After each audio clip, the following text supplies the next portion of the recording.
Today has been kind of a long day for Miss Kitti here. It's almost 10. And aside from like a very brief nap, I've been up since like 3 something this morning. I'm very glad I had that coffee earlier.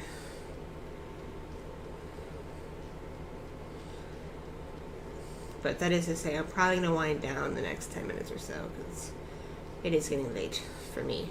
I know 10 is not late for all you night owls out there. It's still early for you.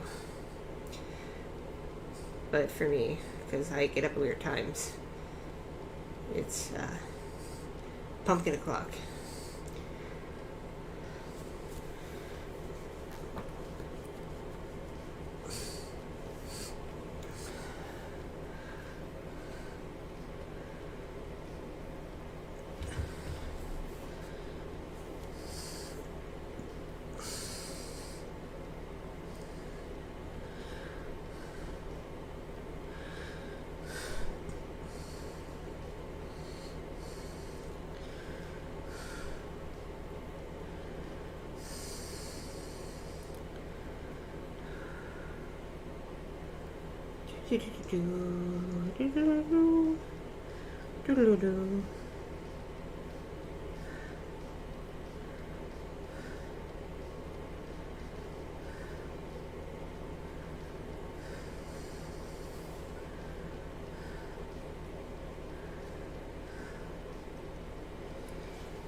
But is it a night owl to go to bed at like 9, 10 o'clock at night and then get up at like 3, 4 in the morning? Are you still a night owl if you wake up and it is technically morning, even though it's still dark out?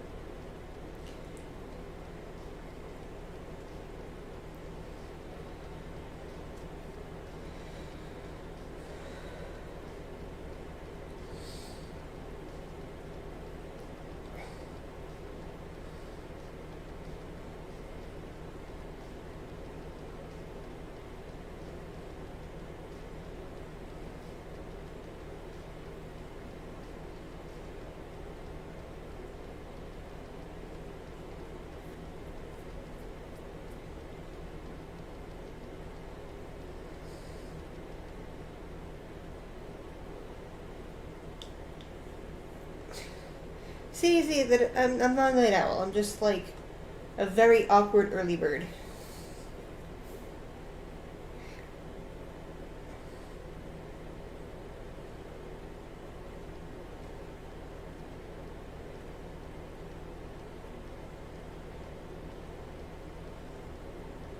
Oh man, I just saw a listing from a local animal shelter to me.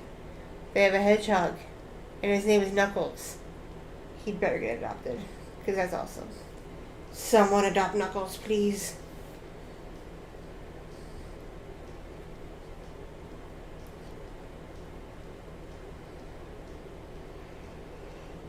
Oh no. Getting fuzzy.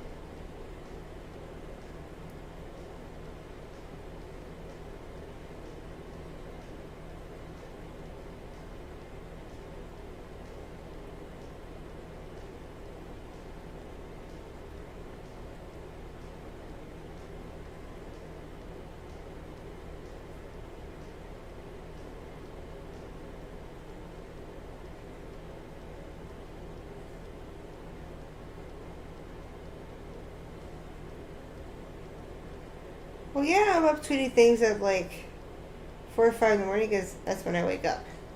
So yeah, definitely awkward early bird. I'm not actually awake through the night that late. Though granted, these days I'm lucky if I get like 4 hours straight sleep at night. And that's not insomnia, that's my pregnant body being stupid and everything hurting after a few hours. And it wakes me up. And then I can't go back to sleep right away.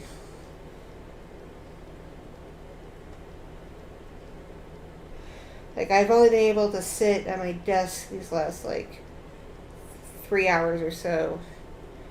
Because I've been taking Tylenol. But I can't do that too much because that's bad for you.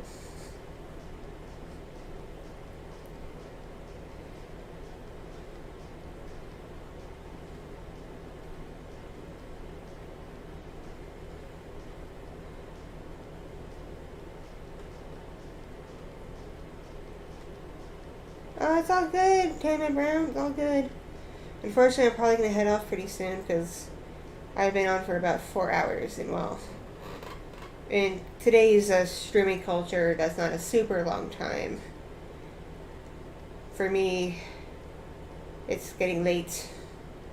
I've had a long day. And I'm getting sore from being pregnant and my body hating itself. Like today I've been having really nasty pain in my SI joints, which is like around the area of the hips and lower spine. It's been ridiculous.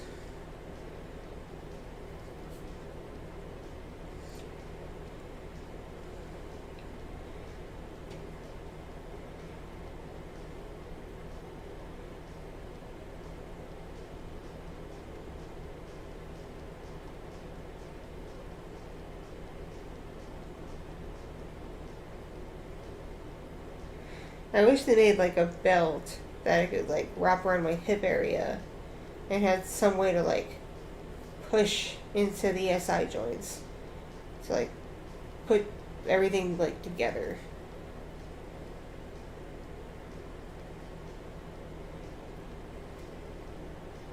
So I think what's making my SI joints hurt is with the pregnancy and everything loosening up to get ready for birth in less than 2 months. The ligaments around the SI joints are loose, so I got bone rubbing up against bone, and that hurts, yo.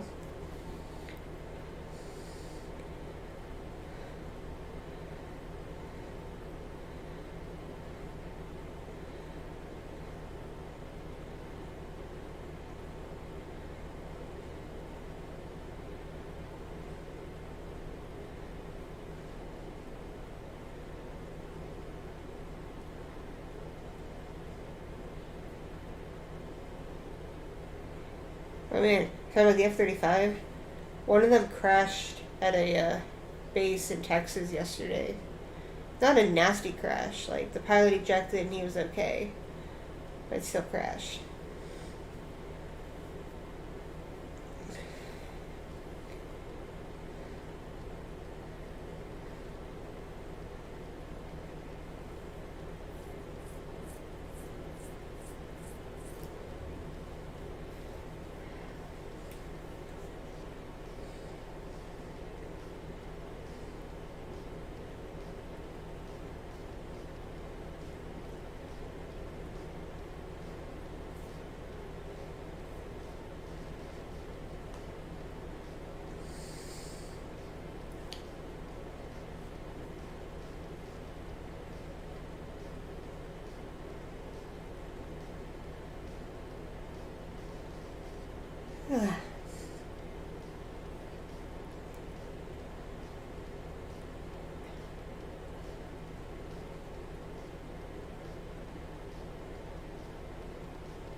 I do remember the Nintendo GameCube game with Godzilla. I think it was called Godzilla Destroy All Monsters. Where it was like a fighting game where you could be like Godzilla, or Mothra, or Rodan, or King Ghidorah. I do remember that game. It just popped in my head just now. I used to play with my friends. It was very silly.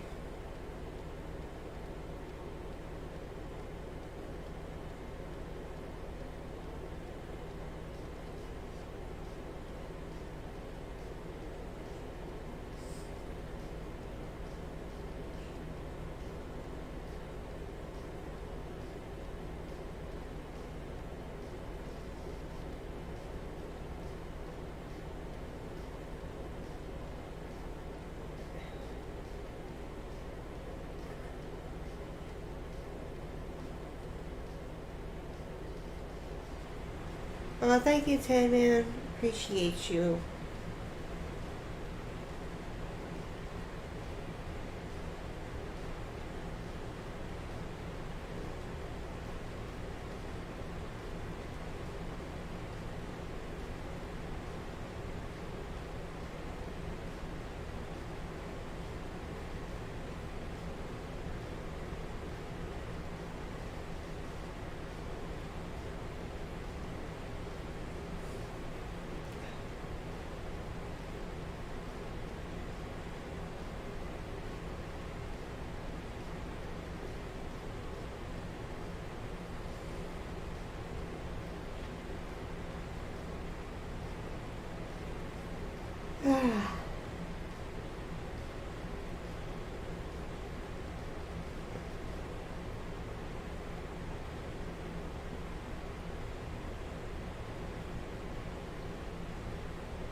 Godzilla Unleashed. I don't know if it's Godzilla Unleashed or Destroy All Monsters. I feel like it was Destroy All Monsters.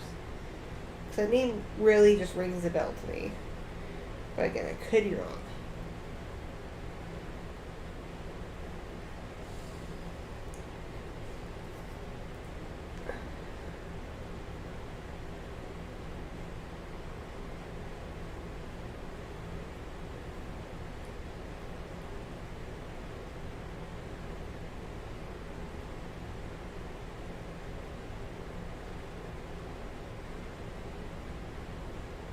I'm sorry to hear that, Dylan Griffin.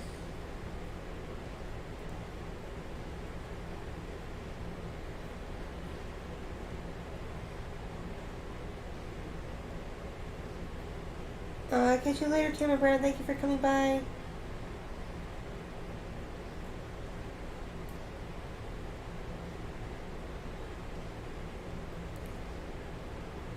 I used to crash and burn for like really long periods of time. But past like month or so, my body just can't do it anymore. But I get too sore if I'm in one position for very long.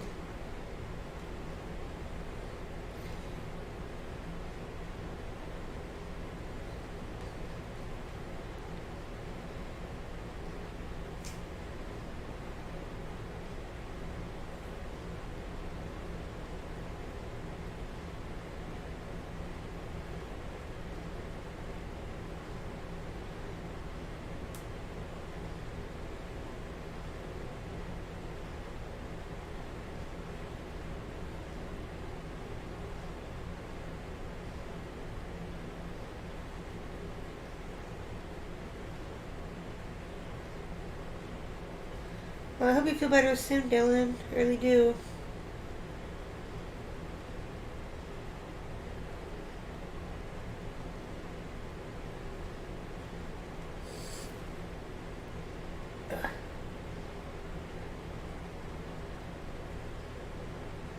I've got pregnancy-induced rhinitis. It basically means, regardless of my allergies, my nose is just going to be stuffy the whole pregnancy. Because the increased blood flow makes the inside of my nose swell, and that makes it stuffy. And I'm just screwed, because allergy medicine doesn't work on it. The only thing that does is neti pods and saline rinses. And those effects don't hold out for too long. It's crazy. Of course you can, Tan Brown. Here.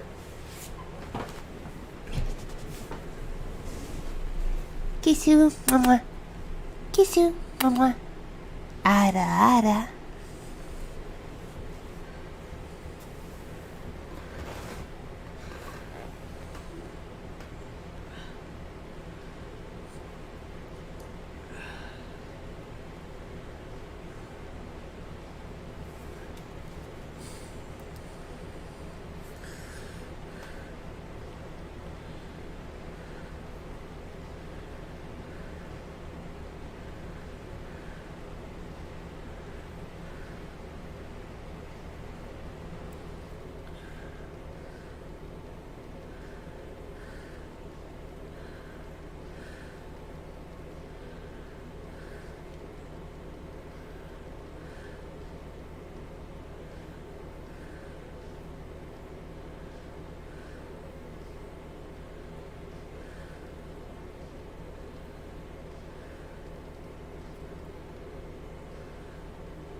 Nice.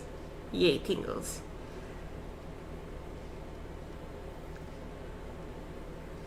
It's all good, Chaos. It's all good. Hopefully all these symptoms will go away once I give birth.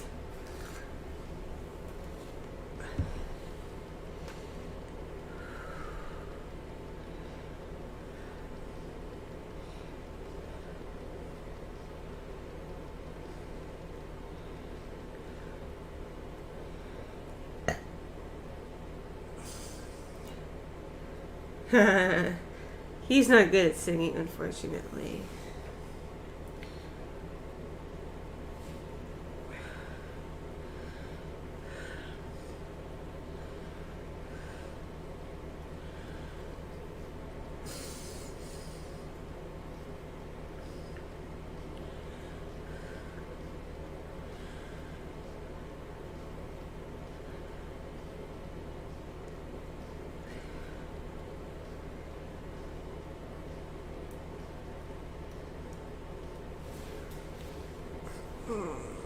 Stretch.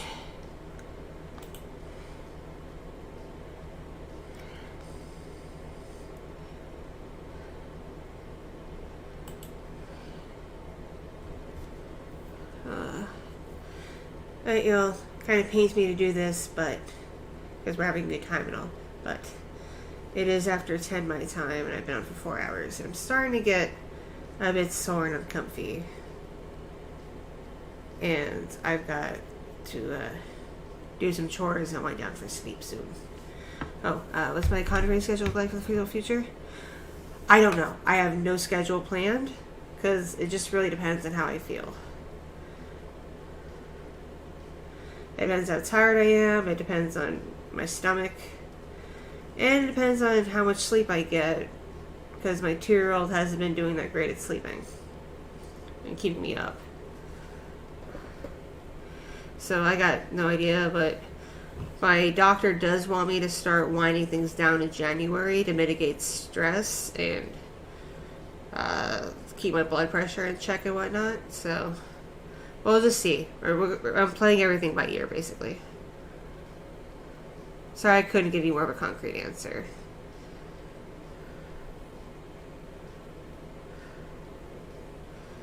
Yeah, unfortunately it's getting a little late for me. And I gotta do some chores and wind down for sleep.